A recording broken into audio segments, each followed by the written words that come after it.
পৃথিবীতে এখন পর্যন্ত একই সাথে ডজন খানেক বয়ফ্রেন্ডের সাথে ফষ্টি নষ্টি করা যে কজন 12 ভাতারি আছেন তাদের মধ্যে একজন সৌভাগ্যবান মেহের আফরোজ শাওন। ইলিয়াস হুসাইন একজন সাহসী সাংবাদিক এবং অনলাইন অ্যাক্টিভিস্ট, যিনি বারবার সাহসিকতার পরিচয় দিয়ে অনিয়ম অন্যায়ের মুখোশ উন্মোচন করেছেন। তার প্রতিবেদনে আমরা এমন সব তথ্য জানতে পেরেছি যা সাধারণ মানুষ কল্পনাও করতে পারেনি। আজ তার নতুন অনুসন্ধানে উঠে এসেছে মেহের আফরোজ শাওনের এক ভয়ানক দ্বৈতনীতি এবং ক্ষমতার অপব্যবহারের চিত্র।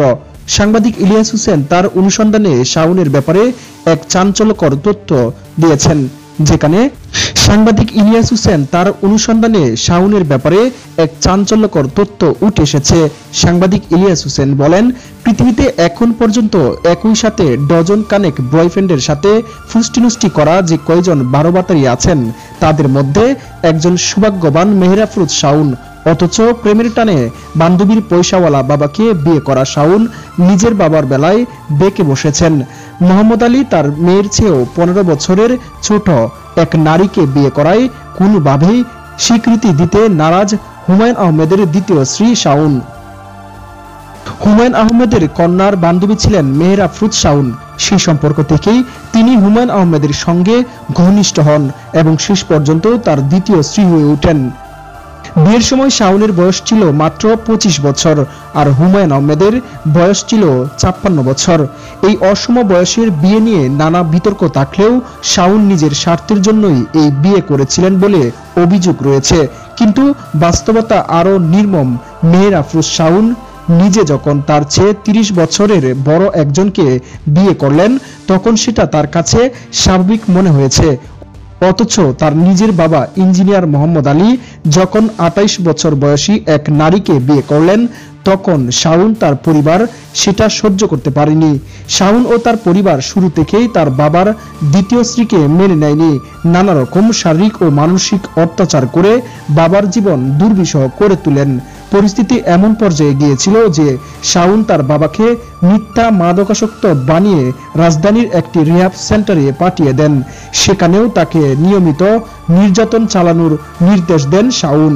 এখানেই শেষ নয়, শাওন ও তার বোনেরা বাবার দ্বিতীয় স্ত্রীকে ভয়ঙ্করভাবে হয়রানি করেছে, এমনকি তাকে জেলে পর্যন্ত পাঠিয়েছে। একদিকে নিজের স্বার্থের জন্য বড় বয়সের পুরুষকে বিয়ে করা স্বাভাবিক মনে হলেও বাবার সুখের সংসার তাকে মেনে নিতে কষ্ট হয়েছে। সামাজিক যোগাযোগ মাধ্যমে নসিমন নাহার লিখেছেন, পাপ বাপকেও ছাড়ে না। এটারও বাস্তব উদাহরণ হচ্ছে শাওন।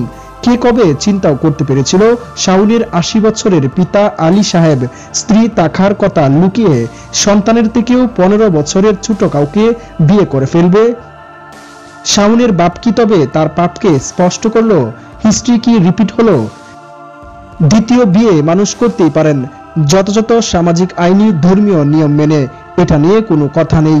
কিন্তু ভদ্রলোকের বিবাহিত দ্বিতীয় স্ত্রীর সাথে শাওনের পরিবার যে ভয়ঙ্কর আচরণ অত্যাচার করেছে তার রীতিমতো ক্রাইম। জেল পর্যন্ত খাটিয়েছে বিস্তার করে। হুমকি তো ছিলই। আইনের যথাযথ প্রয়োগ করে শাওন ও তার পরিবারের শাস্তি হোক। অন্যের হক মেরে খাবেন না কেউ। আল্লাহ এমন বিচার এই দুনিয়াতেই করে দিবেন যা ভাবনারও বাইরে হবে। যারা অন্যকে ঠকায় বাটপারি করে তাদের অসম্মানিত হতেই হবে। মনে রাখবেন, সময়ের 1 ফোর অসময়ের 10 ফোর। এই প্রতিবেদন থেকে আমরা শাওনের সেই ভয়াবহ দ্বৈতনীতির চিত্র দেখতে পাচ্ছি, যেখানে তার নিজের স্বার্থের জন্য একটি সম্পর্ক সহজ মনে হলেও অন্যদের জীবন দুর্বিষহ করে তুলতে কোনো কুণ্ঠাবোধ করেননি তিনি। তার আচরণে এক ধরনের দ্বৈত মানদণ্ড প্রকাশ পায়, যেখানে নিজের সুখের জন্য যা করা যায় কিন্তু অন্যের সুখের কথা শুনলেই তা সহ্য করা যায় না। সাংবাদিক ইলিয়াস হুসেনের এই অনুসন্ধানী প্রতিবেদনে আমাদেরকে অনেক গুরুত্বপূর্ণ তথ্য দিয়েছে এবং সত্যের পক্ষে দাঁড়ানোর এক বড় উদাহরণ হিসেবে কাজ করেছে।